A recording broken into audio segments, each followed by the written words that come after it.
Olá, alunas e alunos, aqui é o professor Jesus, do Centro Universitário FECAB, e nessa videoaula vamos conversar sobre motivação no ambiente de trabalho. Entre outros tópicos, vamos definir motivação, vamos falar sobre teorias motivacionais de conteúdo, teorias motivacionais de processo, teoria do reforço e desafios contemporâneos relacionados à motivação. O que é importante ou o que estimula você no trabalho? Alguns dirão que é dinheiro, outros podem dizer trabalho desafiador ou colegas divertidos.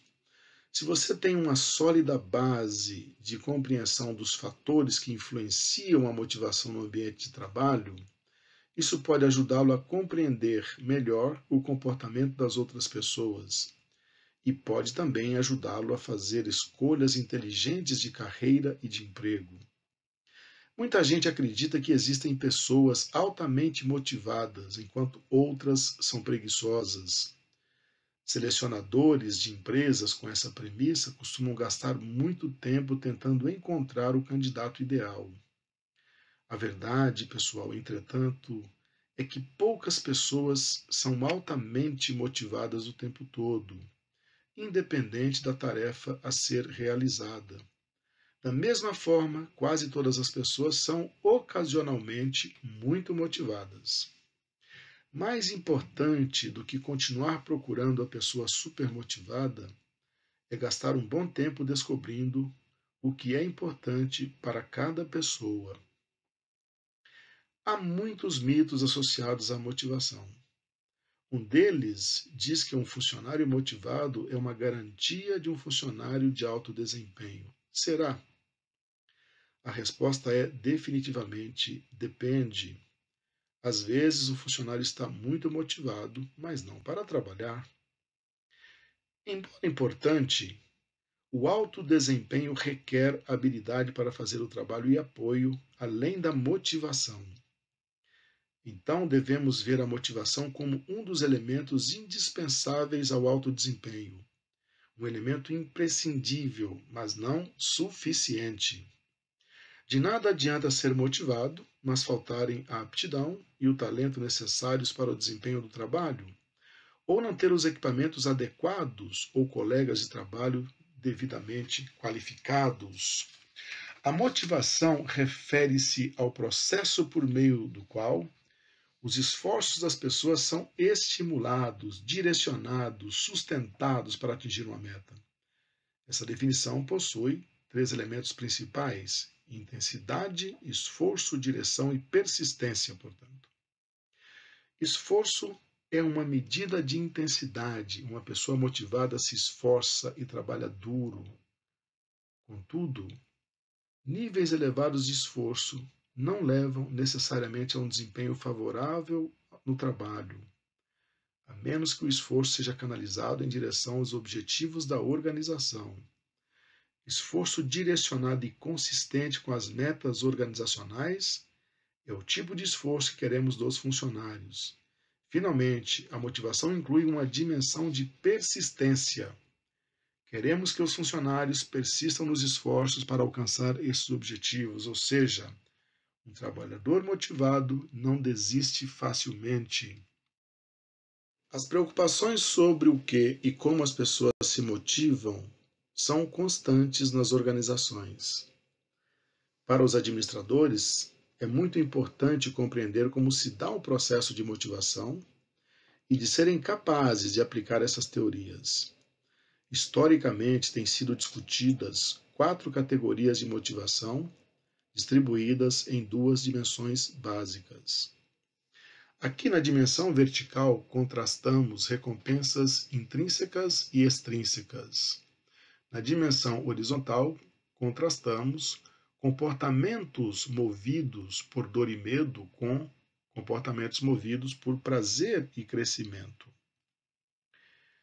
Recompensas intrínsecas representam a satisfação que uma pessoa sente no processo de realização de determinada ação. Por exemplo, Quando concluímos uma tarefa complexa, sentimos uma agradável sensação de realização, ou temos um sentimento de missão cumprida quando resolvemos um problema que beneficia os outros. Quem trabalha em empresas como Google, Facebook, tendem a sentir orgulho por integrar essas organizações. Da mesma forma, sentimos nós, professores da FECAP. São todos exemplos de recompensas intrínsecas. Recompensas extrínsecas, por sua vez, vêm de fora de outras pessoas, geralmente superiores, e geralmente em consequência de se ter agradado alguém. Podem incluir aumentos salariais, bônus, promoções ou mesmo elogios. Empresas modernas tentam trabalhar com todos os tipos de recompensas. O Google, por exemplo, oferece algumas das recompensas extrínsecas mais exóticas do mundo organizacional, tais como refeições gratuitas, massagens, centros de ginástica, aulas de yoga, pilares, etc. No entanto, a maior motivação parece ser mesmo intrínseca, vinda do sentido de comunidade, de pertencer ao universo Google. Aqui no nosso slide, os quadrantes 1 e 2 são abordagens negativas para a motivação. Aqui no quadrante 1, utiliza-se métodos extrínsecos negativos, como ameaças ou punições para levar as pessoas ao desempenho desejado.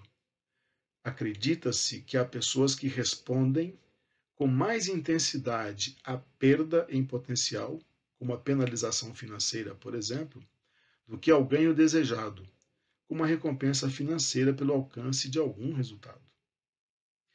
Os métodos aqui do quadrante 2 tentam motivar as pessoas com inseguranças ou ansiedade. Por exemplo, não é raro encontrar chefes tentando motivar os seus subordinados a trabalharem duro, enfatizando a crise econômica e a alta do desemprego. Como a dizer, não querem trabalhar mais duro, não querem trabalhar mais intensamente? Olha quanta gente lá fora esperando por uma oportunidade. Você pode ser demitido e não vamos tardar a encontrar outra pessoa para colocar no seu lugar.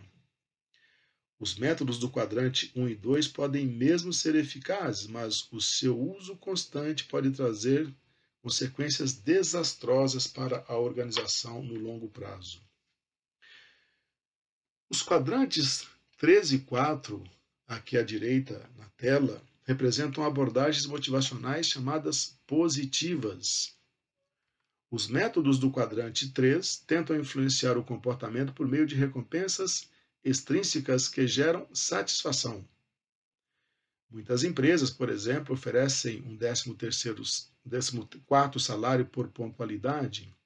Outras descobriram que pequenas e inesperadas recompensas são poderosos motivadores. Quando uma pessoa recebe algo que não estava esperando, o impacto psicológico e emocional pode ser desproporcional. Contudo, com o passar do tempo, toda recompensa extrínseca tende a perder o seu poder motivacional. Então, as técnicas do quadrante número 4 precisam ser também enfatizadas. Elas estimulam um engajamento mais profundo das pessoas no trabalho e na organização, de forma que elas obtenham recompensas intrínsecas. Por exemplo, a FECAP acompanha a vida de seus alunos no mercado de trabalho e difunde essas informações para os professores, de forma a esclarecer o impacto deles na vida dos alunos e alunas. Uma empresa de nutrição para crianças pode oferecer cursos para que cada funcionário compreenda o impacto do seu trabalho especificamente na saúde das crianças que usam esses alimentos. São exemplos de recompensas intrínsecas. As teorias organizacionais sempre foram responsáveis pela introdução de várias concepções e interpretações sobre a motivação humana. Essas interpretações e concepções devem, evidentemente, serem compreendidas sob uma perspectiva histórica. As primeiras teorias de administração viam a motivação humana em termos bastante simples. De modo particular, A teoria da administração científica introduziu a ideia de que o administrador especifica os objetivos, divide as tarefas e treina os funcionários para realizá-las, motivando-os com base em incentivos financeiros, incentivos materiais. Essa forma de motivação funcionou e continua a funcionar muito bem, principalmente em organizações onde a ênfase é colocada no aumento da eficiência e da produtividade. A Escola de Relações Humanas, por sua vez, foi responsável por introduzir a abordagem humana na administração, reconhecendo a importância dos fatores sociais na motivação das pessoas. A partir da década de 1950, começou a ser desenvolvido um conjunto amplo de teorias sobre a motivação humana, de caráter muito mais amplo, muito mais abrangente e muito mais complexo. Essas teorias vão muito além do conceito de homem econômico, pressuposto a teoria científica, e também muito além da teoria de homem social, pressuposto das teorias das relações humanas. Elas introduziram a noção de um ser humano complexo, influenciado por fatores econômicos, sociais, psicológicos e também biológicos, muito difíceis de serem compreendidos e impossíveis de serem reduzidos a uma única e simples teoria. Essas novas descobertas podem ser classificadas em três diferentes grupos: necessidades de conteúdo, necessidades de processo, necessidades de reforço. Vamos compreender cada conjunto de teorias separadamente: teorias de processo, teorias de conteúdo e teoria do reforço.